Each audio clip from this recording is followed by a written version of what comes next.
Welcome to the wonderful world of wine. We are your hosts, Mark Lindsay and Kim Simone, exploring all things wine with you. You can find us on Facebook at The Wonderful World of Wine.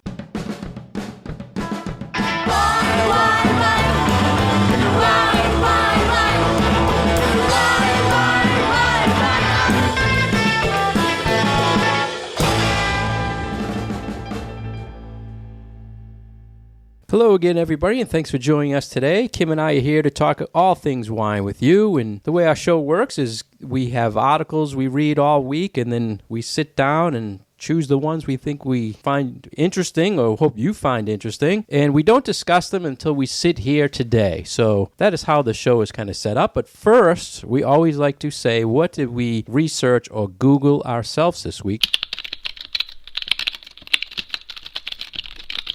So, Kim, what did you Google on your own this week? So I had to do some research for a wine dinner for a number of really unusual, harder to get wines. But one of the ones that I did was some research on the champagne house Laurent Perrier. And I've been very interested in sort of the family histories of a lot of these champagne houses, because even though a lot of them are very big and well known, when you get down to them, they are family businesses.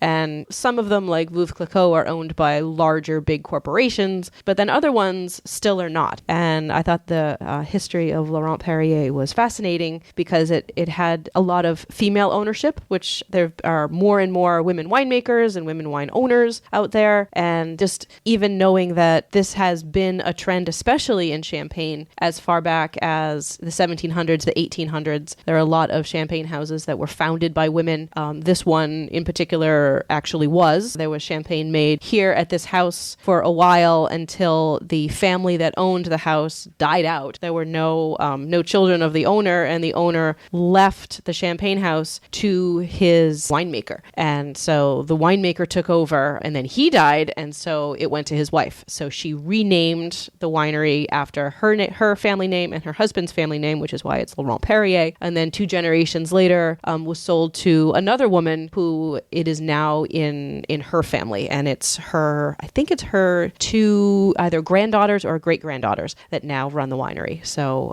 fascinating little bit of history there. So this might be a stupid question, but Perrier, the sparkling water, any relation to the Perrier? I don't sparkling? think so. No. I think that there is a slight spelling difference there too. So it's not the same, the same family. Well, it's good to know. And what about you? What did you find interesting on the internet? I found one stat about top importers of certified organic red wine countries. You love the organic topic. Well, yeah, countries. So Countries. what do you think is the top country importing certified red wine organic into the country? Into the country in order for them to consume. Yes. Ooh, I don't know. I think you're going to be surprised how it was ranked.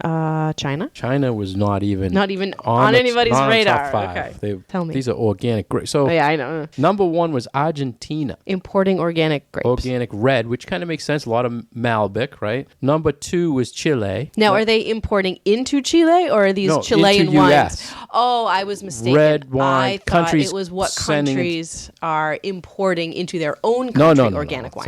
So I'm sorry. I'm I confused. misinformed you of the stat. So Argentina number 1, Chile number 2, France number 3, Spain number 4, Italy number 5, and South Africa was number 6.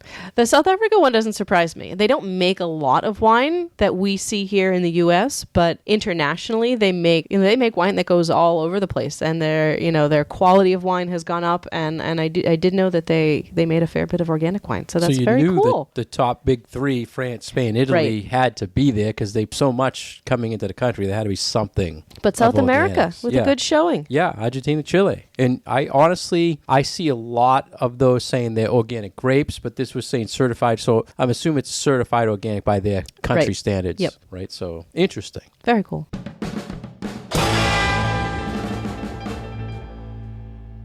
Our first article is from the San Francisco Chronicle, an article that is on a topic that we often talk about here on The Wonderful World of Wine, and that is the impact of climate change on wine and on the wine world and on styles of wine that are produced and can be produced. And this was asking the question, when will California be too hot to grow wine? And it looked at the number of days per year on average that have a temperature or a feel of temperature of over 100 degrees. And they were saying that by the year 2050, California will see double the number of over 100-degree days than we have now, which is quite striking. Yeah, and I liked how I projected it out. I mean, this is something they need to do to kind of give people time to make changes as far as maybe what they're growing or what they're producing. But Napa, it said in 2018, they had 15 days exceeding 100 degrees, and they average only 2. And I know in the past we covered specifically Napa issues with the heat. So what happens with these high temperatures, the grapes basically shut down, and instead of getting a nice fresh fruit, you get more of a dried or a burnt fruit when you're producing. So it's not good, especially when you're this highly rated region in the United States. So when it gets too hot like this, the grapes just don't ripen correctly. If it gets too hot too fast, then you might have red grapes on your vines, but they're not going to taste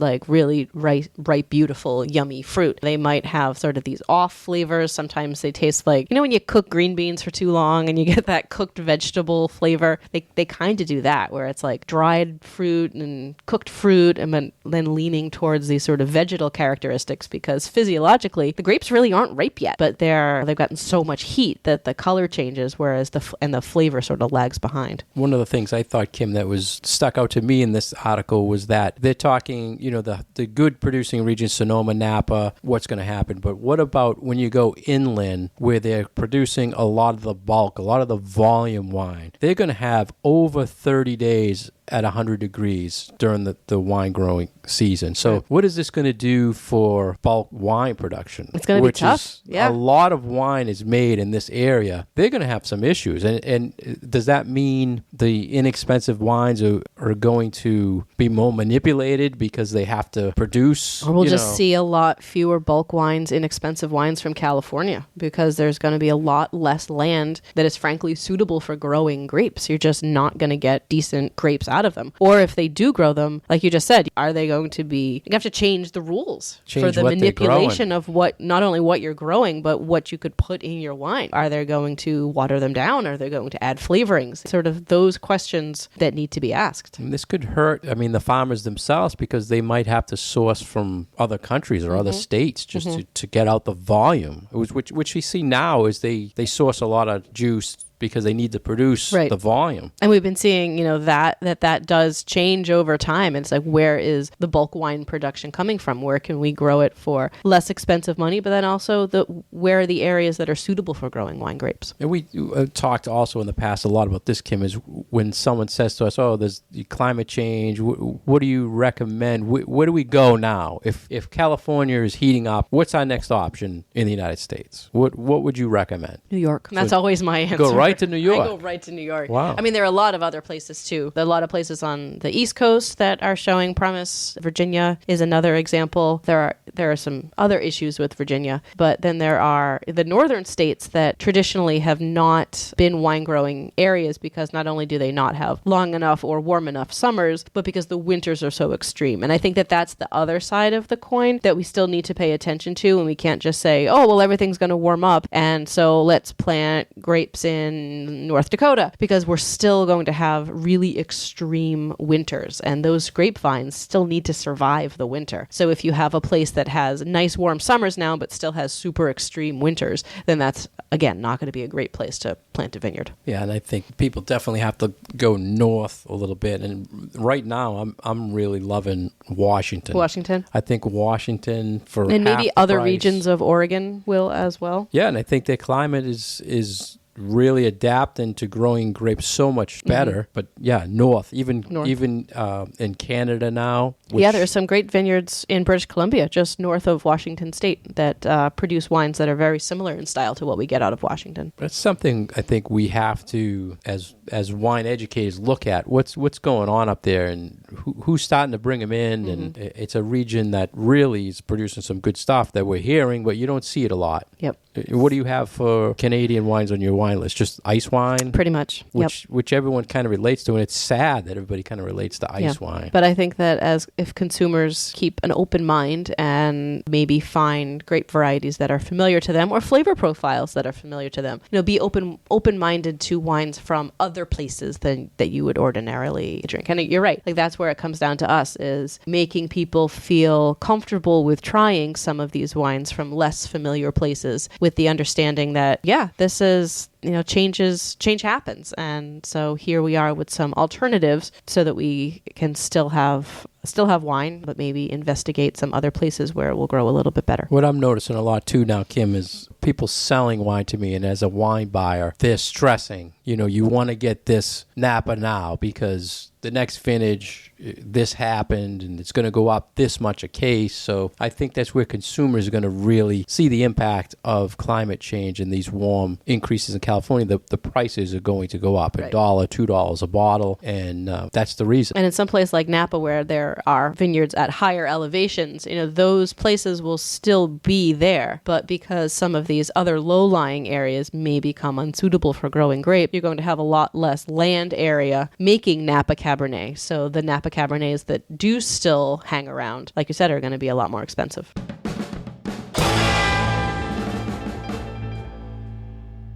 Thank you for listening to The Wonderful World of Wine. We are your hosts, Mark Lindsay and Kim Simone, exploring all things wine with you. If you'd like to get past episodes, you can find us on iTunes or SoundCloud. Next, Kim, we want to talk about an article that was in drinkstoday.com talking about Replica Wines, or copy of wines, which they were relating in this to if you were to buy a off-brand of perfume. So I was kind of relating it to that. So everybody knows there's a big brand of perfume, and then someone copies it, finds out what's the aromas and duplicates it, right? So now there's a company in Colorado called Replica Wines that takes that to the next level for wine. What did you think, Kim? I was so baffled by this article. Baffled that it's wrong? No, that why do it? What is not only what is the point of creating a replica wine, but is this really a thing? Is this out there? I've never seen anyone trying to sell a replica wine. Well, it's on their website. So the company has sommeliers, and I would assume chemists. They buy a name brand wine. I would think lots of chemists. Yeah,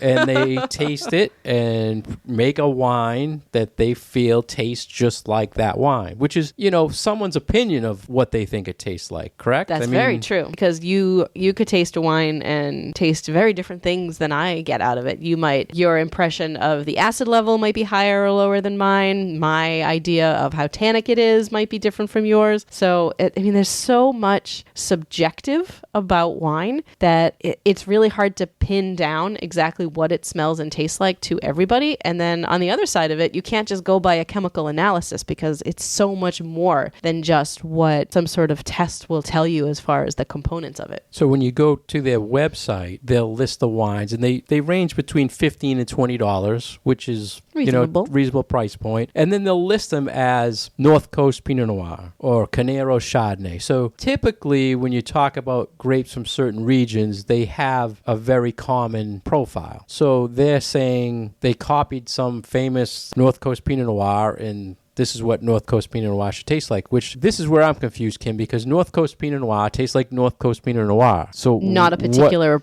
winery. Yeah, so I'm not linking it to that's this winery. It's North Coast Pinot or it's Canero Chard. They must have something else where they say, sort of under the table, hey, this is a duplicate of such and such brand. Yeah. Such and such winery. That's my Like question.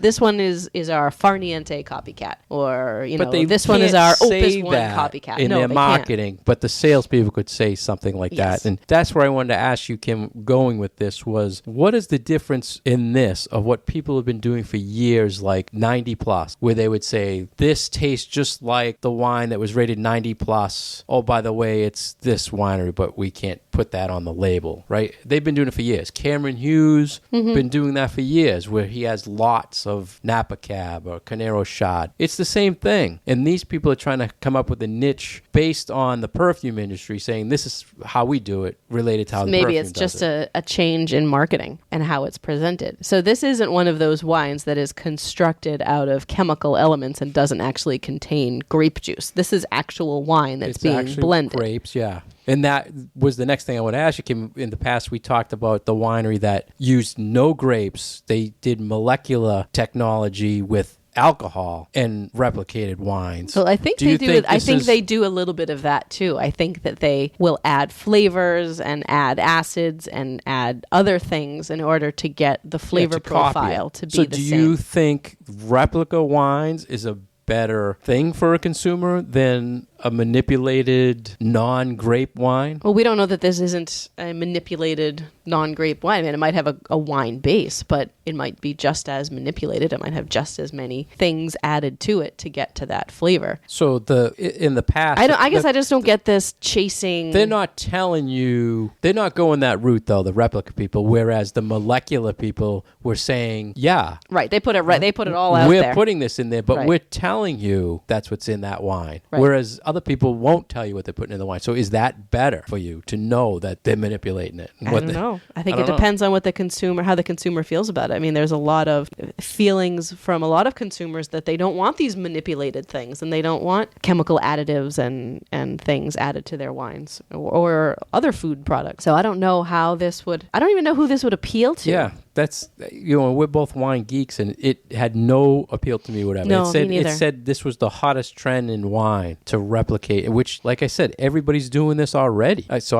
I don't understand, unless just because of the name Replica. It's got like a thing. sci-fi kind of a feel to it. I didn't see the whole appeal to it, or why a consumer would pay 15 to 20 when you're probably paying 20 for the actual wine. Well, I would assume that they are basing these off of really high-end wines that probably start at 75 or more. But see, the thing for me is when you're paying that money for those higher-end ones, the difference between that wine and a less expensive version of it isn't necessarily the flavor components. Because when you get above a certain price point for, let's say, Napa Cabernet, a lot of them have very similar flavors. You have oaky flavors, you've got black currant, you've got red berry. You have a lot of the same flavor profiles, but it's more the finesse of the wine, the length of the flavor, the deepness. I don't know if those things can be replicated, whereas it's easier to replicate the flavors. So if they're just replicating the flavor of a high-end, more expensive wine, the better thing to do is just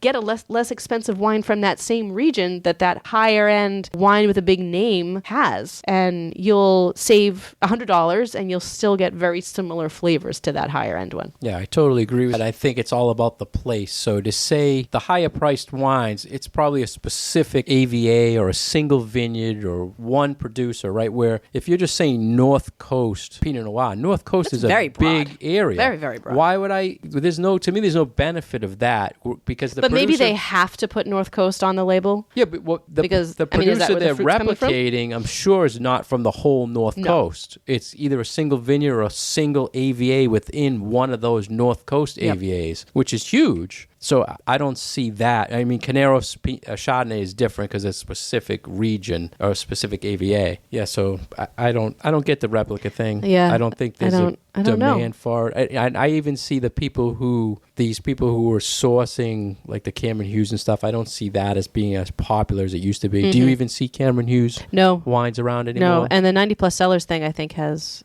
not as popular as it used to be. But I am curious if people ever see any of these replica wines. I mean, maybe they only are going to be a special order kind of thing through the company's website, but if anyone has interest, we would love to hear your opinions. Leave us a comment on our Facebook page about this topic.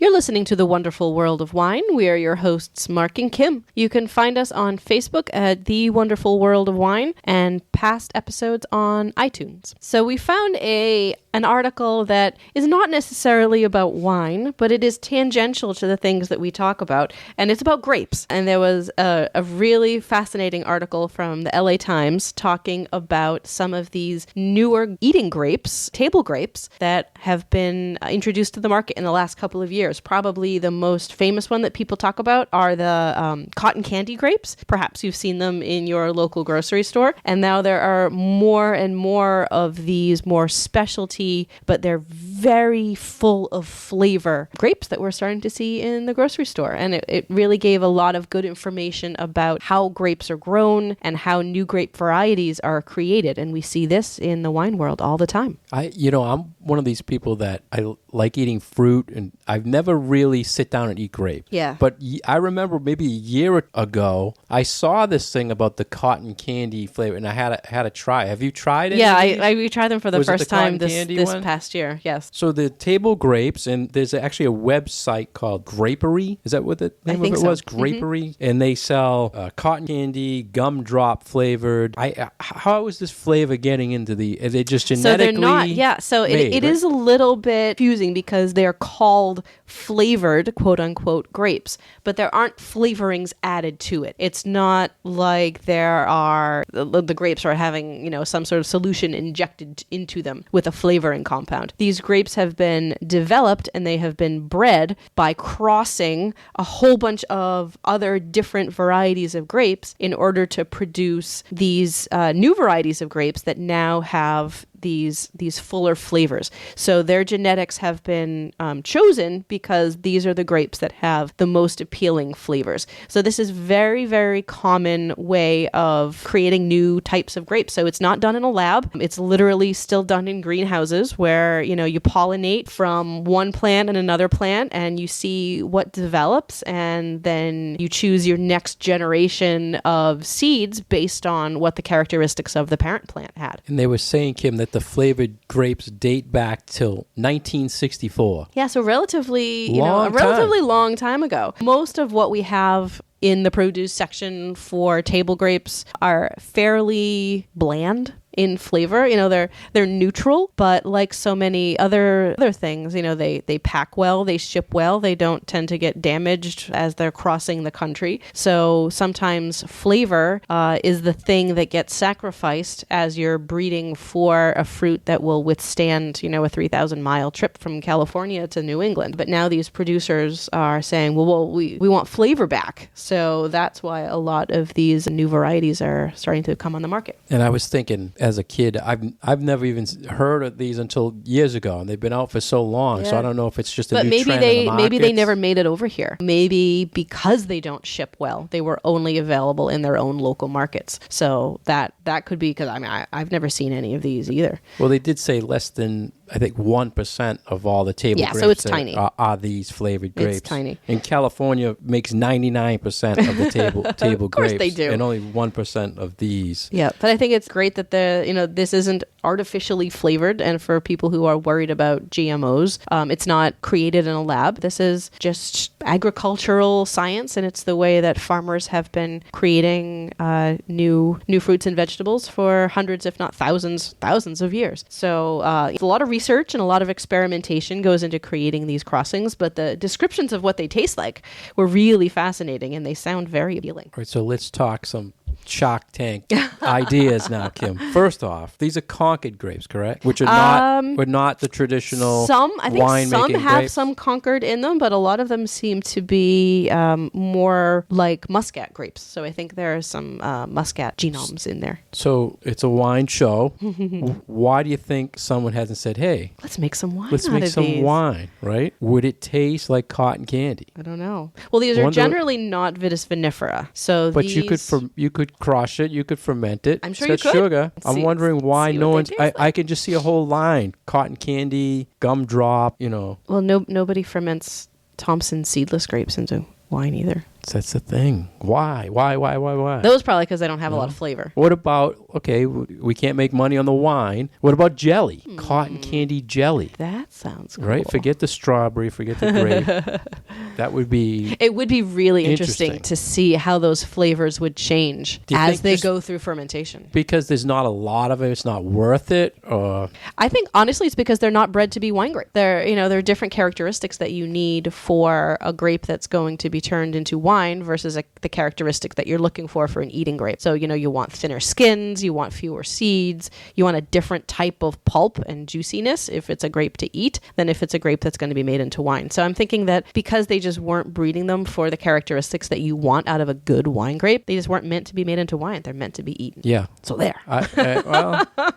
I'm surprised. Maybe it's just because there isn't a lot of it, but Maybe. I think it would be an interesting thing, and it opens up a whole new thing. Would it lead to different aromas and flavors of a wine? Well, especially because they were talking about these as having very muscat-like aromas, and muscat grapes make some of the most unique aromatic wines in the whole entire world. So that could make a very fascinating style of wine. Well, other than trying to make a wine, I think we should have a wine pairing with these cotton candy type of grapes, right? Just bite the grape and pair it with different wines. Could be a fun event. We always talked about... a lot of fruitiness going on there. Yeah, it'd be interesting. How would you compare your cotton candy? Instead of doing cotton candy as the food, do cotton candy as the grape. Could give us some ideas. Interesting. Yeah, and it would, how they taste together could completely change them as well. Did you ever give these to your kids? Yes, the kids liked them. I didn't really feel like they necessarily tasted like cotton candy to me. Yeah, but they were tasty. That. They didn't taste like cotton candy. Did they have a lot of seeds? Did you notice? I think they were seedless. So I'm sure I think they were making seedless. them into these weird flavors. I'm sure they're gonna make them seedless. But right? I'm interested to taste the other ones when we start seeing them on our market here.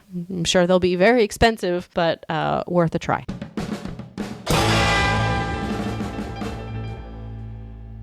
Thank you for listening today to The Wonderful World of Wine. We've been your hosts, Kim Simone and Mark Lindsay. You can find us on Facebook at The Wonderful World of Wine, and past episodes can be found on iTunes and SoundCloud. Cheers.